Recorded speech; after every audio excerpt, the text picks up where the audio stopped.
아시안컵에서 하극상 논란을 빚었던 이강인 선수가 대표팀에 합류하기 위해 귀국했습니다. 내일 공식 훈련 전 직접 전할 사과 메시지에 관심이 모입니다. 한편 내일은 미국 프로야구 LA 다저스와 샌디에이고의 서울 개막전이 펼쳐집니다. 김하성, 오타니 등 최고의 스타들의 경기에 관심이 모아지죠. 이 시간 축구와 야구 팀킬 논란이 있는 쇼트트랙 소식까지 최동호 평론가와 함께 이야기해 보겠습니다. 안녕하십니까? 예, 안녕하세요. 네, 일단 이강인 선수 이야기 먼저 해야 될 텐데 귀국할 때 과연 어떤 모습일까 궁금했는데 굉장히 밝은 모습이더라고요. 예. 저는 그냥 아무 말 없이 네. 조금 좀 이 팬들을 의식해서 좀 굳은 표정이지 않을까 싶었었거든요. 저도요. 그렇게 예상했는데 굉장히 밝은 모습으로 이국장의 모습을 나타냈습니다. 자, 이 보시는 화면인데요. 의외로 밝은 모습이고요. 옷 의상도 네. 굉장히 밝은 색깔이었습니다. 예. 단적으로 한 팬이 외쳤습니다. 힘내세요. 그랬더니 이강인 선수 그 얘기를 받아가지고 고맙습니다. 이렇게 얘기했거든요. 네. 아주 짧은 한마디였었는데 이 힘내세요, 고맙습니다. 이 두 문장에 많은 뜻이 함축되어 있다라고 보고요. 자, 오늘 별다른 공항에서는 입국 기자회견 없었고요. 곧바로 대표팀 선수들이 묵는 숙소로 이동을 했습니다. 네, 말씀하신 것처럼 뭔가 메시지가 나오지 않을까라고 생각했는데 오늘은 일단 없었는데 예. 내일 한다고 하잖아요. 예. 어떤 얘기가 나올까요? 내일 이 축구협회가 마련한 일종의 그 미니 기자회견 인터뷰로 이강인 선수가 하극상 문제와 관련해서 다시 한번 팬들 그리고 국민 여러분들께 죄송하다는 사과문을 발표할 것으로 예정이 돼 있습니다. 예. 1차로 이강인 선수 런던으로 날아가서 손흥민 선수 그리고 그 직후에 대표팀의 그 고참 선수들에게 직접 전화를 걸어가지고 미안하다, 잘못했다. 네. 사과한다 라고 그 입장 표명을 했고요. 자, 그럼에도 불구하고 대표팀 뽑힐 때 일부 팬들은 이강인 징계줘라, 뽑으면 안 된다라고 많이 반발했었죠. 그렇죠. 대국민이라고 할까요? 대국민 또 대축구 팬을 상대로 해서 직접 본인이 나와서 사과문을 발표를 하게 되면 네. 제가 보기엔 이강인 선수로서는 할 수 있는 거 다 한 겁니다. 이 남은 거는 마음의 부담 털고 네. 모레 열리는 그 태국과의 월드컵 2차 예선 3차전 그래서 좋은 경기 모습 보여주면 다시 이 국민들로부터 사랑을 받을 수 있을 것이다 이렇게 생각합니다. 예. 일단 뭐 이강인 본인이 할 수 있는 일은 다 할 수 있다라고는 하셨지만 문제는 과연 그렇다면 축구협회는 할 일을 다 하고 있느냐라는 이야기는 또 안 할 수 없을 것 같습니다. 이제 그 얘기거든요. 그 아시안컵 때 드러난 그 크리스만 감독의 여러 가지 문제점이 드러나면서 네. 국민적인 지탄을 받고 있죠.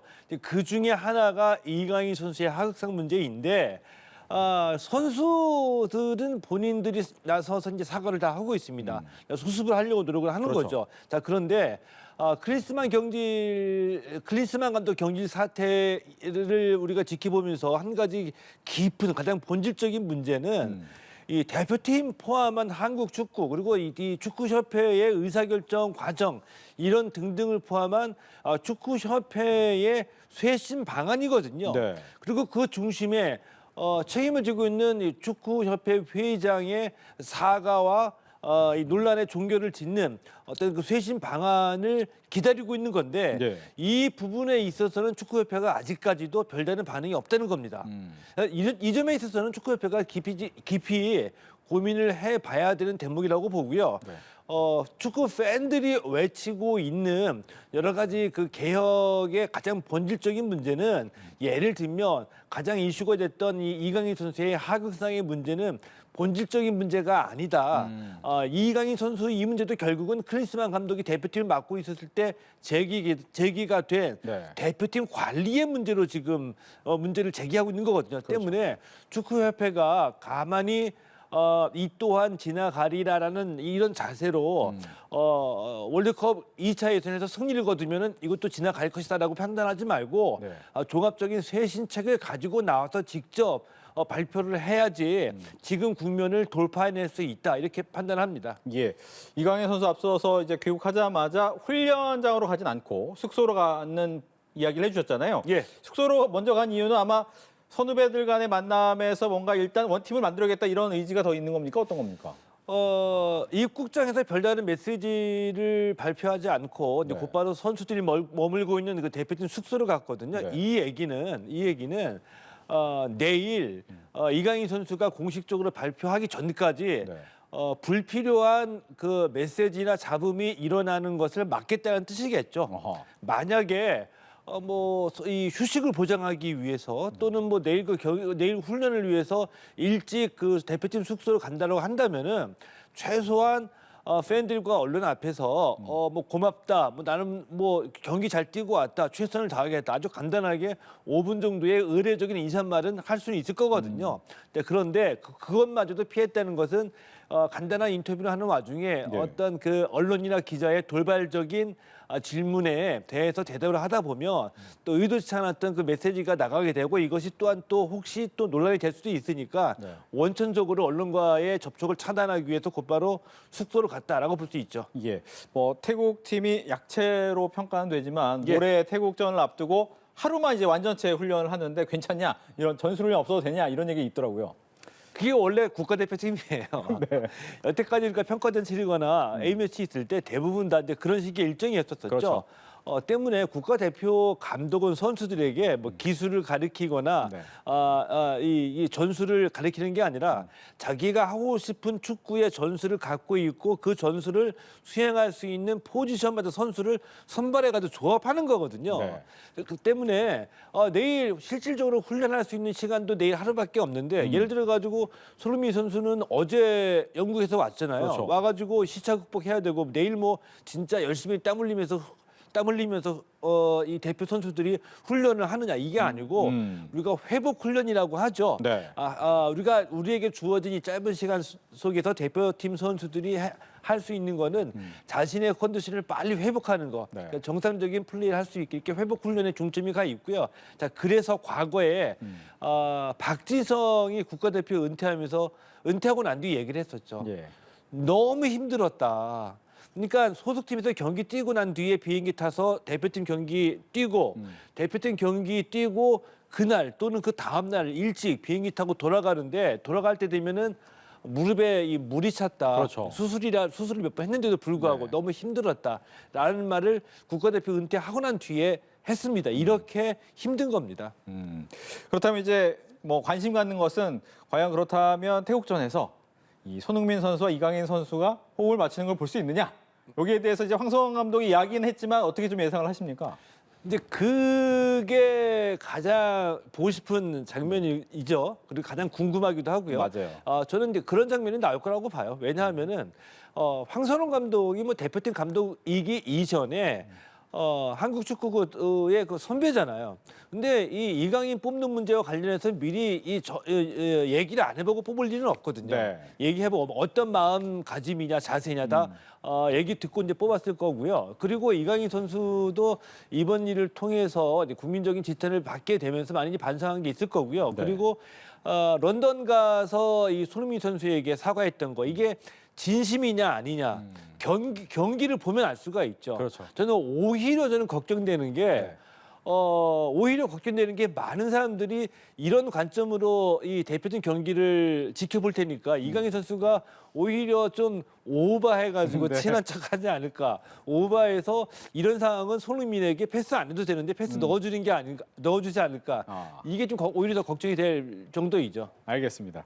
이렇게 해서 축구 얘기를 하고요. 다음은 야구 얘기로 넘어갈 텐데 내일 이제 프로야구 LA 다저스 샌디에이고의 메이저리그 서울 개막식이 예. 있습니다. 그 전에 이제 스페셜 게임으로 좀 예열을 했는데 어떻게 보셨어요? 두 번의 경기는? 스페셜 경기는 우리 식으로 얘기하면 시범 경기라고 볼 수가 있죠. 네. 뭐 시범 경기는 역시 시범 경기다라고 이제 볼 수가 있는데 그 중에서도 몇몇 그 선수들의 플레이는 역시 그 메이저리거답다라는 생각이 들기도 했고요. 김하성 선수 LG전에서 홈런 2개 때려냈거든요. 네.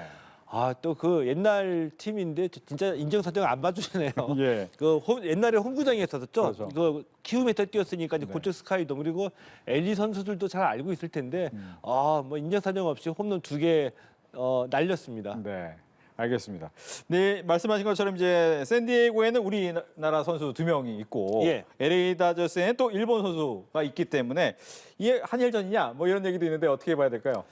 일단 이 한일전이라는 코드는 네. 이제 우리 그 언론이 좀 더 재미를 부여하기 위해서 만들어낸 일종의 그 프레임이라고 볼 수가 있고요. 네. 사실은 그 옛날에 박찬호와 노모 히데오가 다저스에 같이 있었죠. 그렇죠. 또 우리 그 김연아와 피겨의 아사다마오. 근데 그 둘은 거의 입장이 비슷한 선수들이에요. 네. 예를 들면 노모 히데오나 박찬호가 미국 진출해서 우리 똑같이 우리 성공하자. 네. 아시아를 대표해서 때문에 그 둘 사이는 굉장히 친했었거든요. 근데 그럼에도 불구하고 이 흥미 요소는 되죠. 그렇죠. 우리 그 샌디에이고에는 김하성 선수가 있고요. 김하성 선수 말씀드린 대로 어제 LG전에서 홈런 2개 날렸고 이번에 한국에 오기 전에 미국에서 시범 경기에서도 시범 경기 타율이 3할 8리였었거든요. 컨디션 굉장히 좋아 보입니다. 그런데 고우석 선수는 어제 LG전에서 마무리를 등판해서 홈런 1개 허용하면서 1이닝 2실점했습니다. 네. 때문에 개막전 로스터에 들어갈지는 좀 미지수이기도 하고요. 우리가 지켜볼 대목 중에 하나는 뭐 우리 선수뿐만이 아니라 네.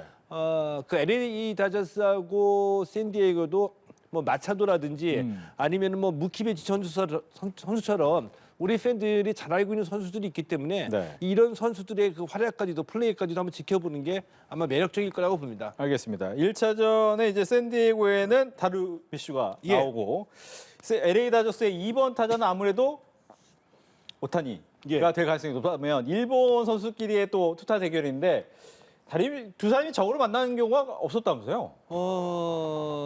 이 투타 대결로 만난 적은 없었죠. 네. 이 다르비슈가 지금 38살이고요. 굉장히 베테랑인데 우리나라에서도 많은 팬들이 있어요. 그렇죠. 워낙 오래 뛰어가지고요. 이에 비해서 오타니 선수는 이제 30살이고요. 지난해 그 WBC에서 일본이 우승할 때 이때 이제 딱 한 번 국가대표에서 같이 뛰었거든요. 뛰었고. 근데 이 오타니 선수 입장에서는 하늘 같은 선배입니다. 네. 8년 차니까. 그래서 존경한다라는 말까지 하는데 그래도 이 2차전 선발로 나왔을 때 놓치지는 않겠죠. 오타니 선수가 이번에 그 스페셜 게임에서 5타석이 나섰는데 무안타거든요. 이거에 우리가 속아 넘어가면 안 됩니다. 이게 무슨 얘기냐 하면은요. 네. 메이저리거 정도면은 시범 경기나 이런 스페셜 게임에서 내가 뭔가 보여줘야 되겠다라는 식의 어떤 그 일종의 오바가 절대 없거든요. 그러니까 내가 점검해 볼 거 딱 하나 이거만 그냥 점검해 보면 그냥 끝나는 거거든요. 이 네. 때문에 5타석 무안타가 부진한 거냐 실력이 없는 거다 이게 아니라 공식 경기가 시작되면 완전히 달라진 모습을 볼 수 있을 겁니다. 알겠습니다. 뭐 우리나라에서 메이저리그의 개막식이 열린다라는 게 굉장한 또 의미 있는 게임이 될 텐데 내일 경기에서 좀 21일 경기에서 좀 봐야 될 포인트 선수가 있다면 또 어떤 걸 봐야 될까요? 저는 굉장히 궁금한 게 그 다저스의 무키베치라는 선수예요. 네. 그 다저스에서 지금 연봉 1위인데 왜 궁금하냐면은 메이저리그 정상의 외야수로 뛰었거든요. 근데 올 시즌에 갑자기 그 유격수로 포지션을 변경했어요. 근데 뭐 잘 아시는 것처럼 유격수는 이 내야에서도 수비 부담이 굉장히 높은 포지션이거든요. 그렇죠. 공이 가장 많이 가니까. 김하성 선수 보면 알죠? 예. 네. 근데 외야에서 있다가 그것도 더군다나 이 내야 중에서도 유격수로 포지션 변경이 가능할까? 나이도 많은데. 그래서 이 선수가 어떤 활약을 보여줄지 좀 궁금하기도 하고 앞서 말씀드렸듯이 무차도 선수는 샌디에이고의 주전 3루수거든요. 네. 근데 김하성의 팬이라는 입장에서 보게 되면은 김하성과 이 무차도의 어떤 그 콤비 플레이 네. 어떻게 그 철벽 내야를 만들어내느냐 이런 이 콤비 플레이라는 관점에서 이 두 선수의 그 맞춤이 좀 궁금하기도 하죠. 예, 알겠습니다. 이제는 쇼트트랙 이야기로 넘어가겠습니다. 논란이 꽤 큽니다. 항상 뭐 쇼트트랙 내부에서도 파벌 논란도 있었고 여기에 대해서 아무래도 몸싸움이 치열한 종목이다 보니까 있을 수 있는 일일 수도 있겠지만 최근에 있었던 이 세계 선수권 대회에서 우리나라 선수끼리의 몸싸움이 있었단 말이죠. 예. 근데 이게 한 번 있었던 게 아니라 여러 차례 나오면서 논란이 되고 있습니다. 어떻게 봐야 됩니까? 이게 그러니까 황대원 선수입니다. 네. 황대원 선수가 이 쇼트트랙 세계 선수권 대회에서 우리의 그 박지원 선수, 박지원 선수를 넘어뜨렸습니다. 네. 밀쳐서. 근데 이게 이 넘어뜨리는 올 시즌에 이런 장면이 3번 나왔거든요. 그렇죠. 근데 3번마다 전부 다 페널티를 받았어요. 페널티를 받았다는 것은 규정을 어겨가지고 같은 우리 선수인데 넘어뜨렸다는 거죠. 네. 자, 그래서 이제 좀 문제가 되고 있는데 이번에 이 황재원 선수의 이런 이 실격이나 페널티 때문에 우리 대표팀이 금메달을 하나도 따지 못했거든요. 네. 그래서 팀킬이다 이런 얘기까지 나오고 있고요. 이게 좀 문제가 될 수 있는 게 오늘 이제 입국했거든요. 이제 물론 황대현 선수는 고의는 없었다라고 주장을 하고 있는데 네. 황대현 선수의 이런 페널티 때문에 넘어진 이 박지원 선수가 오늘 입국하고 나올 때 목이랑 팔에 기부스까지 하고 나왔거든요. 이런 장면을 보면 심각하다라고 볼 수가 있겠죠. 그래서 예를 들어 가지고 이 쇼트트랙은 워낙 몸싸움이 많이 있는데 결선에 올라갔을 때 우리 선수끼리 2명이 결선에 올라갔을 때 네. 이런 충돌을 방지하고자 과거에는 짬짬이가 있었죠. 그러니까 금메달을 딸 선수 너가 이번엔 금메달. 그리고 내가 다른 선수를 견제를 해줄게. 이렇게 됐는데 이게 이제 일종의 그 승부 조작이기도 하기 때문에 예. 많은 비판을 받아가지고 이제 요즘에는 그런 짬짬이가 없는데 지나친 승부욕이 가지고 온 참사라고도 볼 수가 있겠죠. 아하.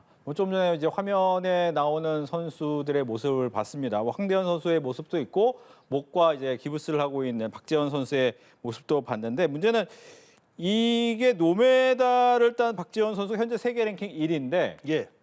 이게 선수 생활 위기와도 연결이 된다. 이건 어떤 얘기입니까? 이게 이제 그 병역 특례가 걸렸기 때문이거든요. 이번에 이제 금메달을 따게 되거나 입상을 하게 됐으면 세계 선수권 대회이기 때문에 네. 자동으로 국가대표 자격을 얻게 돼서 병역 특례가 주어진 대회에 출전할 수 있게 됐거든요. 그런데 앞서 말씀드렸던 것처럼 네. 황대현 선수로부터 이제 페널티를 당해가지고 실격을 당했기 때문에 메달이 없습니다. 때문에 국가대표 선발전에 참가를 해야지 됩니다. 다시 한번 또 나가야 되는군요. 예, 근데 이 국가대표 선발전 참가를 해서 지금 현재 세계 랭킹 1위이기는 하지만 뭐 우리나라가 워낙에 쇼트트랙 경쟁이 치열해가지고 국가대표로 선발된다는 보장은 아무도 할 수가 없는 거죠.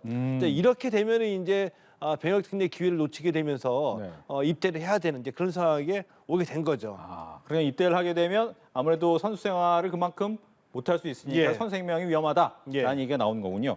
그렇다면 이제 또 하나가 이제 황대현 선수 같은 경우에 이번에 이제 이 실격 문제가 있었지만 3관왕에 오른 리샤오진 같은 경우에는 이제 귀화를 한 우리 선수예요. 임효준 예전에 국가대표도 했던 임효준 그렇죠. 선수. 두 사람 간에도 또 약간의 안 좋은 일이 있었다고요.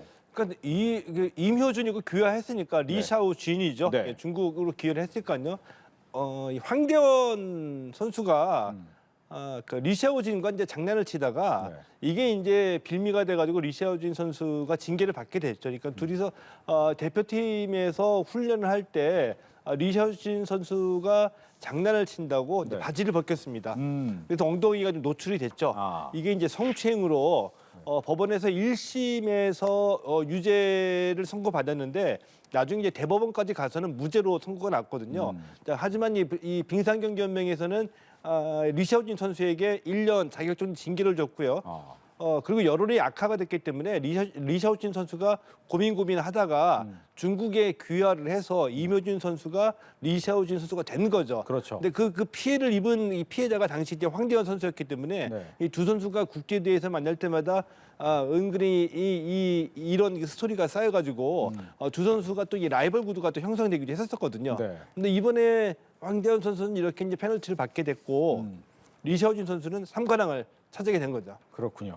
알겠습니다. 이렇게 해서 팀킬 논란이 일어난 쇼트트랙 소식까지 최동호 평론가와 함께 이야기 나눠봤습니다. 오늘 얘기 잘 들었습니다. 고맙습니다.